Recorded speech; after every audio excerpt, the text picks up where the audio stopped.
On a rencontré quelqu'un qui a eu un accident du travail, qui s'est fait happer un bras dans une machine, et donc il a eu l'avant-bras sectionné.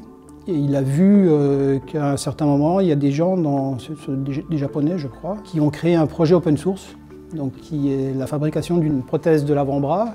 Donc pour quelqu'un qui a eu une amputation en dessous du coude, il y a quelques capteurs myoélectriques que la personne peut activer en contractant certains muscles. Ça fait bouger trois parties de la main, le pouce, l'index et les 3 doigts suivants.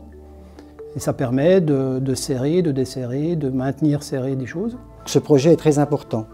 Il a un aspect humain, un aspect social et un aspect économique pour les personnes d'une très grande valeur. C'est vraiment des personnes qui vont se voir changer leur vie avec ce projet. Une prothèse vaut à peu près plus de 30 000 €. Et avec nos équipes, si nous pouvons arriver à terme avec des fichiers open source qui sont diffusés, nous pourrions essayer d'arriver à une production à 500 €. Pour l'instant, on est en train de bâtir le premier prototype sans essayer de modifier quoi que ce soit, pour voir ce qu'on doit faire, comment on doit le faire. Et le challenge, c'est de récupérer toutes ces données qui sont un peu à rechercher un peu partout et à mettre tout ça en forme pour arriver à faire quelque chose qui fonctionne. Ce projet, finalement, c'est vraiment super intéressant parce que alors, déjà, c'est un domaine qui n'est pas donné à tout le monde de pouvoir découvrir.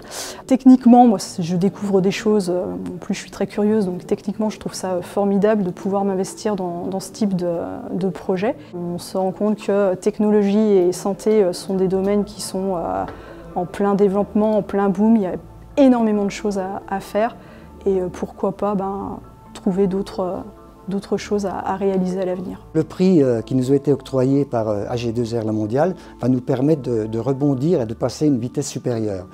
Nous allons effectuer d'autres investissements en matériel. Il faut savoir que par rapport à tout ce qui a été évoqué, donc il y a une phase de recherche avec des matériels, des matériaux qui sont à adapter. Ce prix va nous servir justement de la part d'investissement et la part de reconnaissance et d'ouverture du réseau. Nous avons déjà été reconnus par les instituts des arts et métiers de Cluny et par rapport à la fondation Handitacam.